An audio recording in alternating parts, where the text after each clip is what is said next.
I'll tell you, I'm a man who believed that I died 20 years ago, and I live like a man who is dead already. I have no fear whatsoever of anybody or anything. Ciryl Adesanya recently decided to explore some new territory as far as his tattoos go, getting what appears to be a bird tattooed on his neck and Arabic writing on his face, just above his eye. He posted to Twitter recently with a video documenting the process of the face tattoo, which translates to the Arabic word for dragon. "The old version of you must die before you come alive," Adesanya captioned. Reading into this on a surface level, it seems like Ciryl Adesanya is writing a caption that speaks to him looking to rise from the ashes of defeat, following the loss of his UFC middleweight title to Alex Pereira at UFC 281 in November. Time will tell if he is able to capture some of this mythical energy to regain his belt, or if his goals of becoming champ again are actually like a dragon, only existing in fantasy. Jake Paul reacts to KSI's knockout win over FaZe Temperr. Jake Paul believes KSI's recent win will give him false confidence. The influencer boxing scene has continued to grow, with 2 YouTubers leading the way. Paul and KSI are on a collision course for a massive fight in this new landscape. The latter returned to action on January 14, securing a first-round win against FaZe Temperr, a professional esports player. The problem child has kept a close eye on KSI as a potential future opponent. He reacted to his rival's win at Misfits and DAZN X Series 4 by tweeting out, "I love when KSI wins because it gives him more confidence for him to actually get in the ring with me." Take a look at Jake Paul's live reaction to KSI's knockout win. Oh, nice. Let's go. Oh my God, he's clean out. Oh my God. Sean O'Malley suspects a different reason for Henry Cejudo working with Jon Jones. Jon Jones may be training with former simultaneous 2-division champion Henry Cejudo in the hopes that his experience competing in a different weight division will rub off on him. Take a look at what he had to say about training with Cejudo. Well, I started training with Henry over a year ago, and I just happened to be in town actually. My kids had a volleyball tournament here in town, and I thought I'd kill 2 birds with 1 stone, come see a good friend and support my daughter's volleyball. And I'm glad I did come out here. Henry is just so intelligent and such a great leader and tactician, and it's just been great. It's been really great trip so far. So day 1 of 4, and just a few weeks out from my first heavyweight championship against Ciryl Gane. So yeah. Henry is just he's just super passionate about MMA, man. It's the details, angles and it's really just the details, just the fine print when it comes to Henry. That's what makes him special. Yeah, absolutely. I'd love to have Henry coaching me for this Ciryl Gane fight. Hopefully our schedules can align and we can get on the same page, and he could be one of my corners. However, top-ranked bantamweight challenger Sean O'Malley, who has had his share of encounters with Cejudo in the past, disagrees. O'Malley wrote on Twitter, "Henry brought in Jon Jones to prepare for me. Smart, but won't help.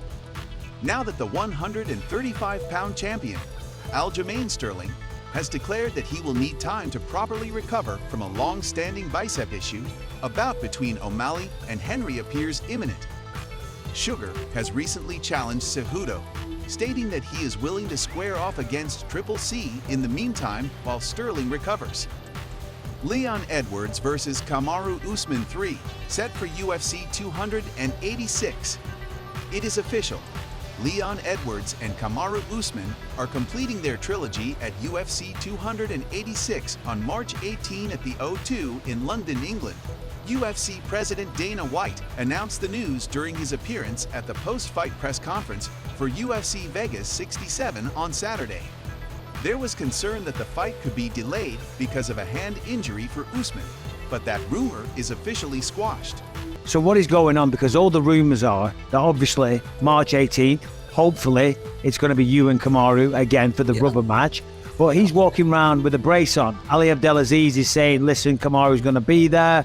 Yeah. If you can't say anything, then I respect that. But from your perspective, are you fighting Kamaru Usman March 18th? Yeah, 100%. That's what I've been told. That's what me and my team been told. I was supposed to the UFC last week, I think, and they said, "No, the fight's down."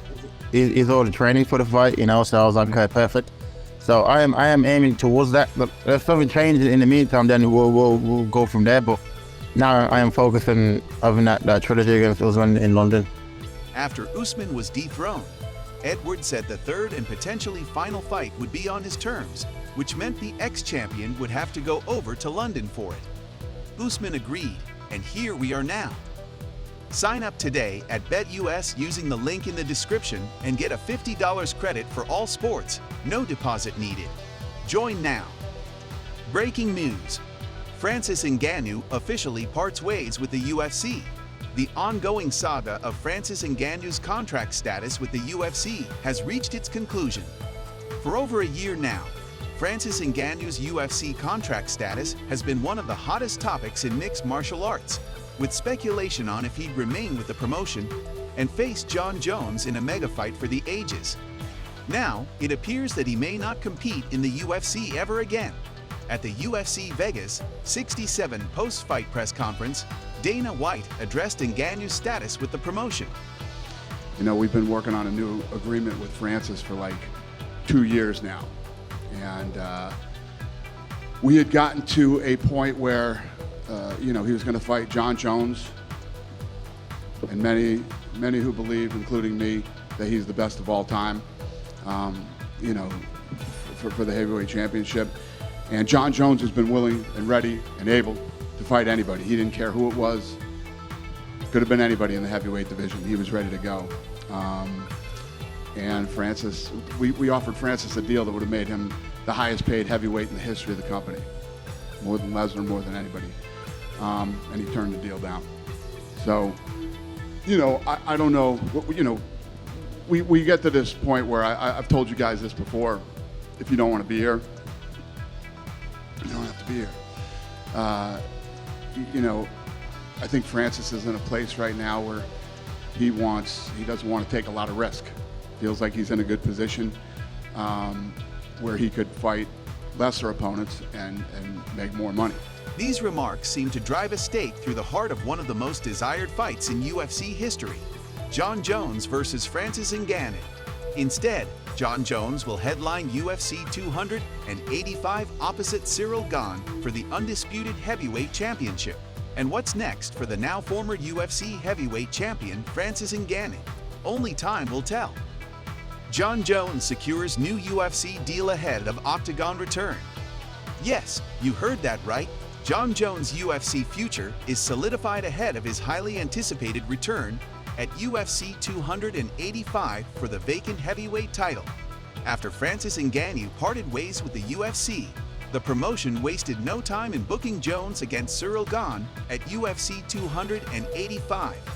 In addition to the fight announcement, the UFC has signed Jones to a new 8-fight contract. Jones' new deal ensures that the 35-year-old is locked in with the UFC for the foreseeable future. He hasn't fought in almost 3 years since vacating the light heavyweight title following a win at UFC 247. If Jones earns the heavyweight title at UFC 285, fans could expect a potentially long title reign following his new extension. UFC 285 takes place at the T-Mobile Arena in Las Vegas on March 4th. Daniel Cormier explains the problems Jon Jones might have against Ciryl Gane. Daniel Cormier believes Ciryl Gane might be a more challenging stylistic matchup for Jon Jones compared to Francis Ngannou. In a video posted on his YouTube channel, Cormier reacted to the fight announcement saying, "I believe that what he has now is maybe a more difficult style matchup in Ciryl Gane. Listen." I thought Jon versus Francis was the biggest and my most anticipated fight because of the dangers that Francis Ngannou presents to Jon Jones with the power and everything. But let's not go crazy here and act as if Jon Jones has not seen power before. He's seen power. Nothing like the power of Ngannou. But I believe that what he has now may be a more difficult style matchup in Ciryl Gane. Hate that Francis is gone. Love that Jones is at heavyweight. Love that it's against Ciryl Gane also. hate that Stipe Miocic has somehow gotten lost in the whole mix of all this. Ngannou was openly in a contract dispute before his release. There were rumors of negotiations improving, but the Predator ultimately didn't receive the offer he was looking for. Meanwhile, Jones finally has a fight date for his heavyweight debut after last fighting against Dominic Reyes in February 2020.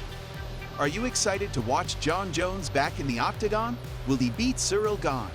Write down your thoughts in the comments. That's all for today's video. If you want to know the latest UFC news, subscribe to the channel, hit the notifications bell, and click the like button so you don't miss any details about the upcoming fights. Thanks for watching. See you soon.